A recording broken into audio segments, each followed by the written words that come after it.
if there was ever a boy who idolized his dad, that was me. My dad was my superhero. Sure. He was my Einstein, he was my rock.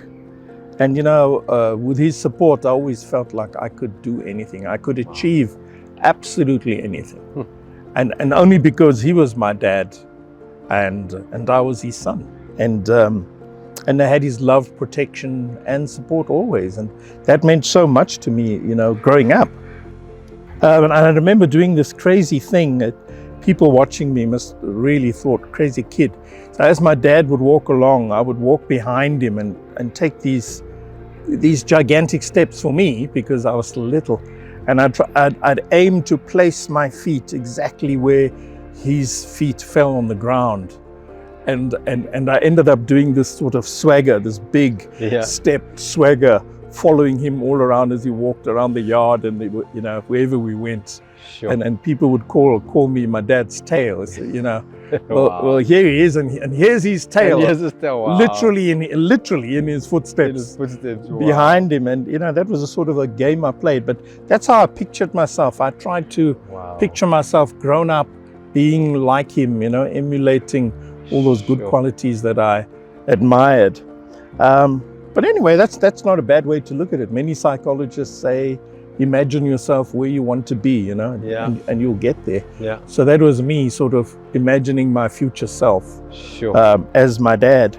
But my dad in his golden years, he did suffer from a bit of dementia, but I would still go to him for advice, and there was actually an exceptionally funny situation that came out of that, because before I made any big decision, I had to run it past my dad. Yeah. Whether he could fully understand me or not, but I had to tell him. I had to sit in front of him and tell him. So I brokered to him that, I think it's time I started my own company and invented my own technology and did this whole worldwide patent thing. And he sat and he listened, and to me it looked like he was absorbing every word, and he understood. And then at the end of it, he was so passionate, and he says, corporate will just never appreciate you, my son. You need to go on your own. Go for it. What are you waiting for? Yeah. And with conviction, it was said. Wow. So as time went on, though, I soon realized, from the questions I was being asked, he would ask me, he called it my project. Say, how's your project going? Yes. And I'd always give him an update. And then sort of in the midst of everything, say, and how's your job going? Yeah. And after a while, I began to wonder, now, I need to test his understanding of my career situation, because he's talking about a project and my job.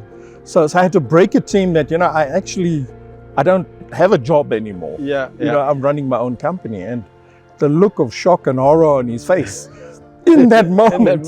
And he said to me, oh no, the roof over my head, the roof over my head.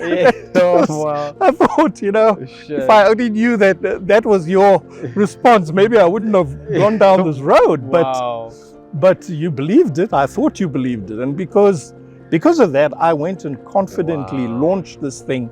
And of course, there was no turning back. But sometimes, I suppose, you need those moments of silliness in life, and you just have to have faith. Absolutely. But there's something about, a father that verbalizes his confidence in you that just sort of cements it for you, that's what you need to do. Persevere and you will achieve it. So, it's amazing what we can achieve if our parents believe in us. And I'm just sad that my dad never really lived long enough to sort of experience my successes with me. And to just to have that pride as a father for my achievements. But Dad, thank you for being the best role model I could ever have in life.